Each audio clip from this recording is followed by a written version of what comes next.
Oké,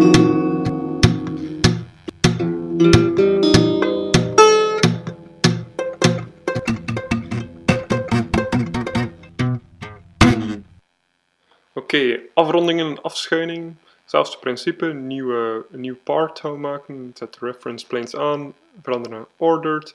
En we gaan eerst een kubus tekenen die we kunnen gaan afronden of gaan afschuinen. Een kubus van 100 op 100. Heel basic.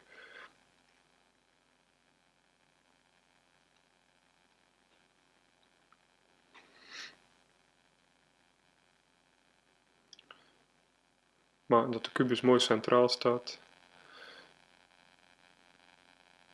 Dus de afronding en afschuining optie in Solid Edge is het best dat je dat eigenlijk doet als afwerking. Helemaal op het einde als je object zo goed als klaar is. Omdat dat gekend is om wel af en toe wat foutjes of wat problemen met zich mee te brengen. Dus je hebt de round button en daarbij staat de chamfer. Chamfer is afschuinen en round is afronden. Heel eenvoudig, je zal gewoon ribbes aanklikken. Je geeft een waarde in en je zal ribbes aanklikken en die waarde die je hebt ingevuld, zullen die ribbes afgerond worden. Dus neem je 10 mm, kijk, en je ziet direct de resultaten van het aanklikken van de ribbes. En je ziet direct wat het zal worden. Dan een keer al de ribben van deze kubus afronden. Eenvoudig. Bij zo'n eenvoudige vorm kunnen er niet echt veel problemen voorkomen. Kijk, je ziet direct, wauw, fenomenaal. Accepteren.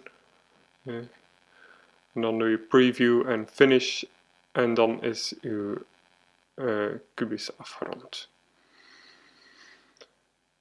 Oké, voor afschuinen is het eigenlijk hetzelfde principe. Dus stel nu dat we de afronding zullen verwijderen. Ik ga nu even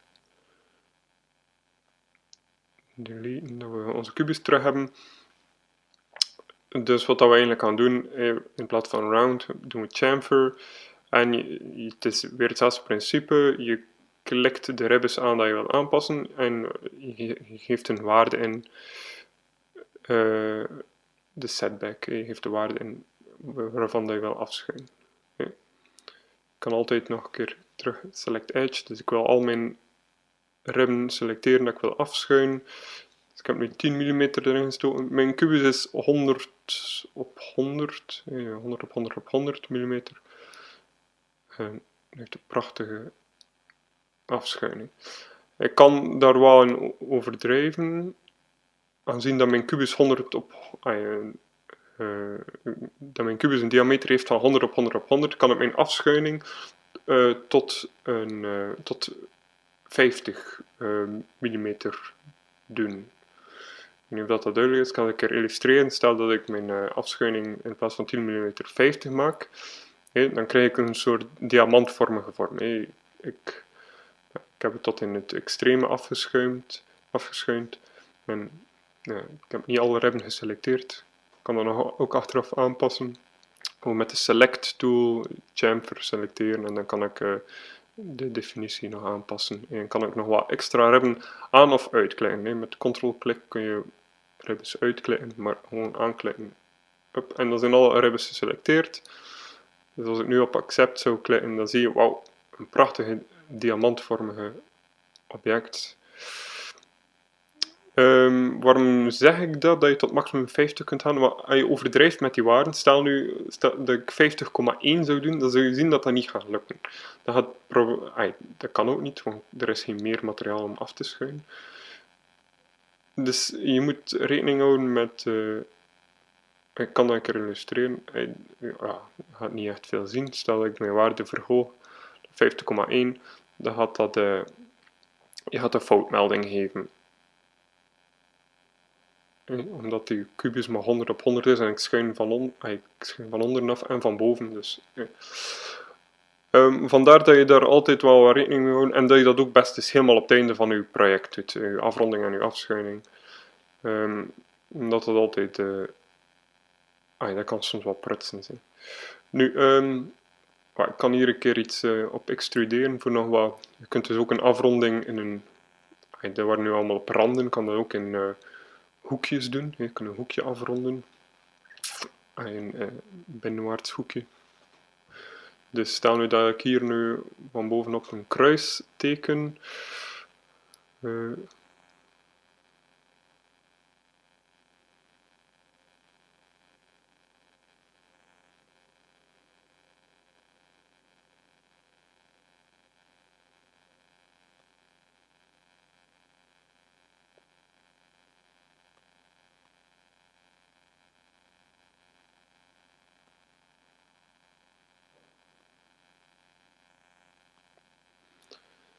Ja, niet vergeten, kijk, deze hoek is niet recht. Altijd met de relate kan je hoekjes weer recht maken en al de lijntjes gelijk doen. Gebruik dat, die relate knoppen, want die zijn zeer handig. En dan moet je een minimum aan maten maar ingeven, dat het direct zien. Ik zet hier al die zijden zijn allemaal gelijk. Hup, hup, hup. En uiteindelijk zal het maar maximum 2 maten moeten ingeven en dan staat heel dat kruis perfect.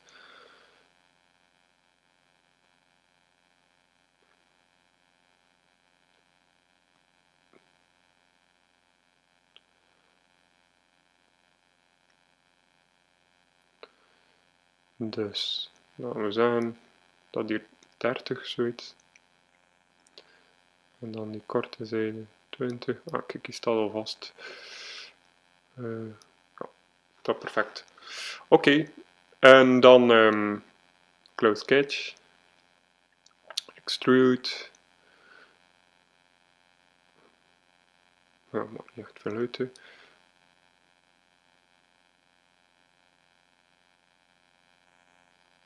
Ja, niet symmetrisch. Oh.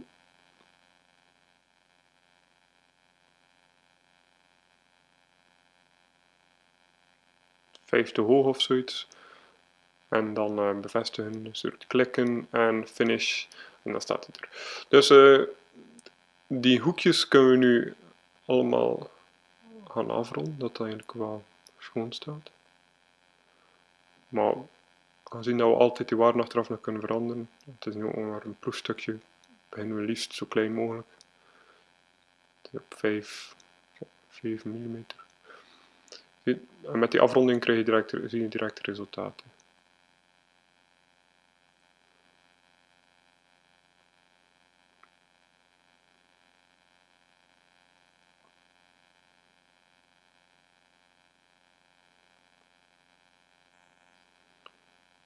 Oké, accept.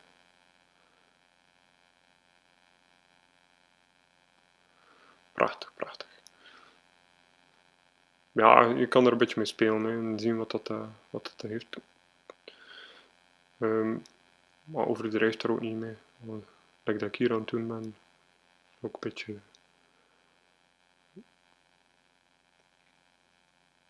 Ja, dus als je iets te veel geselecteerd hebt, kun je met Ctrl-klik dat weer onselecteren. Kijk, je ziet bij je muis komt er dan zo'n plus en minneke erbij. Dan kun je weer iets uitselecteren. Oké.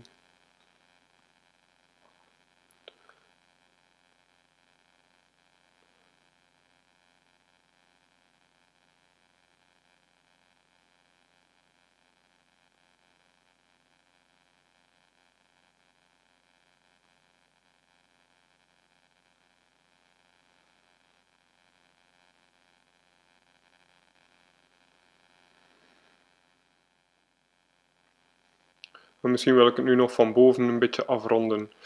Dat kan ik heel eenvoudig doen.